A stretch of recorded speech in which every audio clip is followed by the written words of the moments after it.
긍정정서는 아까도 말씀드린 것처럼 자존감이 높은 분들은 긍정정서가 발달되어 있어요. 그 선천적이든 후천적이든 아니면 타고난 노력에서 갈고 닦았든, 그러니까 어떤 일을 보더라도 기쁨이나 충만 뭐 이런 걸 느끼는 그 힘이 크다는 거죠. 그러니까 여기가 정상이라고 할게요. 그러면은 그 부정적인 거에서 정상으로 올려주는 것. 사실은 항우울제가 이런 역할을 해요. 우울하신 분들이 우울해서 오잖아요. 그러니까 항우울제를 먹으면 여기까지는 가요. 근데 평상시 기분에서 행복감, 만족감 막 여기까지는 왜 안 가냐요. 그래서 제가 말씀드려요. 그거는요 마약 드셔야 돼요. 마약. 네, 항우울제로는 안 돼요. 그거는 마약이 해주는 역할이라고 반 우스갯소리로 말씀드리는데, 사실 여기서 여기까지는 본인의 그 갖고 있는 능력이 행복감을 느끼는 능력치였던 거죠. 그렇죠? 그러니까 제가 말하는 긍정정서는 바로 이 윗정서를 얘기를 해요. 윗정서를 많이 느낄 수 있는 능력이 그 자존감이 높은 분들의 특성이세요. 네. 그래서 이거를 어떻게 느끼느냐. 그러니까 아까 말씀드린 어려서부터 이런 긍정정서를 느낄 수 있는 환경에 노출이 되면은 그쪽으로 그 패턴이 발달이 돼요. 제 패턴이라고 말씀드렸는데 전문가적으로는 뇌의 가소성이라고 말씀드릴 거예요. 그러니까 브레인이 자라면서 가지치기를 해가는데 가지치기 되는 방향성인 거죠. 네. 그래서 이게 어렸을 때 형성이 좀 부족했던 부분들도 노력을 하면 키울 수 있는, 그쵸? 어려서 맨날 구박당하고 이런 사람들이 엄마한테 공부 못한다고 구박당하고 무시당했고, 자기는 그게 익숙한 정서가 뭐 무시당한 거, 구박당한 거, 자기가 나 못났다는 열등감인데 다행히 결혼을 굉장히 좋은 배우자랑 하신 거예요. 좋은 배우자가 그냥 너희 존재만으로도 고마워하는, 정말 맞벌이를 해서 그것도 고마워하고, 내가 이렇게 넉넉하게 벌이가 넉넉지 않아서 너가 일을 이렇게 할 수밖에 없는데 일을 기꺼이 해주니까 너무너무 고맙고, 뭐 집안일도 너무 도와주고 너무 이상한 거예요. 자기는 맨날 못났다고 엄마가 너는 뭐 딴 집 딸들은 돈 얼마 버는데 너는 고작 그거 버냐 이랬는데, 남편은 이 벌이에 대해서 고마워하고 또 이렇게 오롯이 집에 못 있어 줘서 맞벌이 해야 되는 환경에 대해서 미안해하고 너무 이상한 거예요. 네. 그래서 하지만 남편이랑 살다 보니까 자기가 살던 세상이 그 회색빛 세상이 그 전부가 아니라는 걸 알아버린 거예요. 네, 알아버리면서, 그래서 남편에 의해서 좋은 배우자를 만나서 그 긍정정서가 키워지면서 자존감이 올라가게 되는.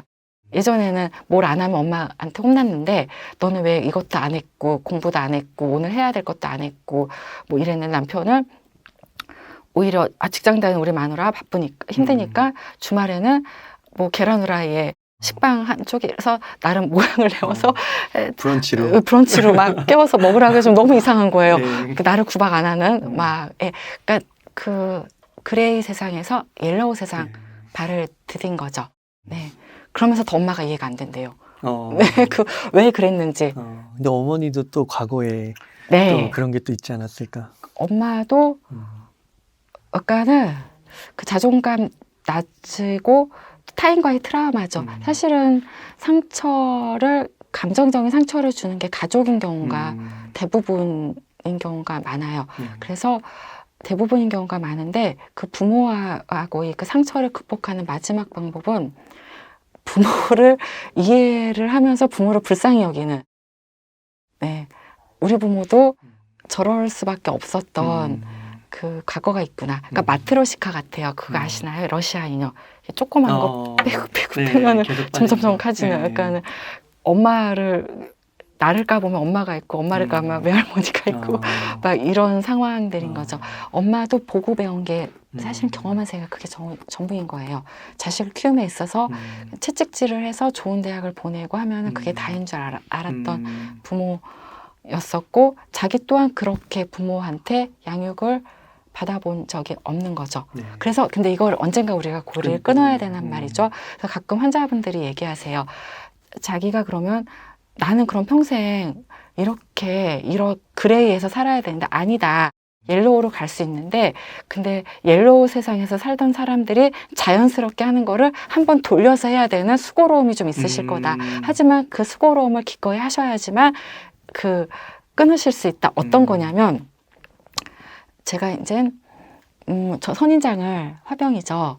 6살짜리 아기가 깨서 넘어뜨렸단 말이죠. 근데 예전에 우리 엄마는 막 이제 혼내기부터 했어요.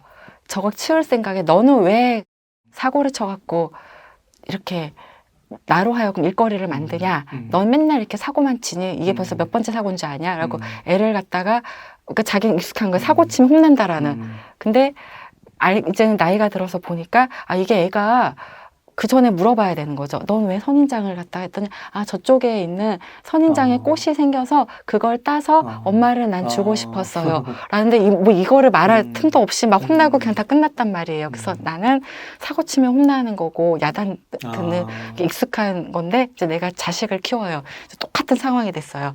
자식이 이제 선인장 화분을 깬 거예요.